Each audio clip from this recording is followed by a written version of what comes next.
Another question in the series of trigonometry for board examination. अब ये question को कैसे प्रूव करेंगे प्लीज ध्यान दीजिए। तो जैसे कि हमें यहाँ दिया है sec theta plus tan theta, हमें प्रूव करना है it is equal to cos theta upon 1 minus sin theta.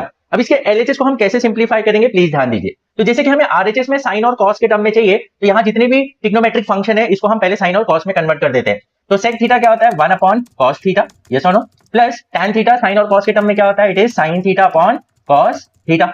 Okay, अब देखो जैसे कि डिनोमिनेटर सेम है cos थीटा, तो न्यूमरेटर हम ऐड कर सकते हैं, तो ये हो जाएगा 1 प्लस sin थीटा। बट हमें RHS में क्या चाहिए, डिनोमिनेटर में 1 माइनस sin थीटा चाहिए और न्यूमरेटर में cos थीटा चाहिए, तो यहाँ तो 1 प्लस sin थीटा। अब अगर मैं न्यूमरेटर एंड डिनोमिनेटर में सेम चीज से मल्टीप्लाई करता हूँ, the ratio will remain the same, तो यहाँ पर मैं क्या कर सकता हूँ 1 plus sin theta into 1 minus sin theta से मल्टीप्लाई कर दिया। इन द सेम वे हमें डिनोमिनेटर में भी मल्टीप्लाई करना पड़ेगा सेम चीज, ताकि रेशियो मेंटेन रहे।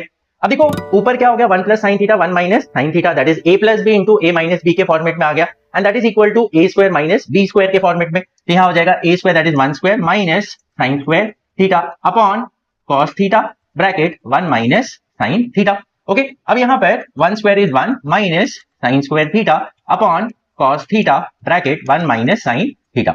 अब हमें पता है कि 1 माइनस sin स्क्वायर थीटा किसके बराबर होता है, cos square theta, because sin square theta plus cos square theta equals to 1, तो वहां से हमें ये मिल गया it is equal to cos square theta, it is equals to cos square theta upon cos theta bracket 1 minus sin theta. अब cos square और cos यहाँ कैंसिल हो गया, तो cos theta upon 1 minus sin theta, and that is equal to RHS। Hope you understood. If still you have any doubt in any of the step, आप मुझे comment section में बता सकते हैं। So will meet in the next session, till then keep learning and keep growing with Vipra minds. Thank you.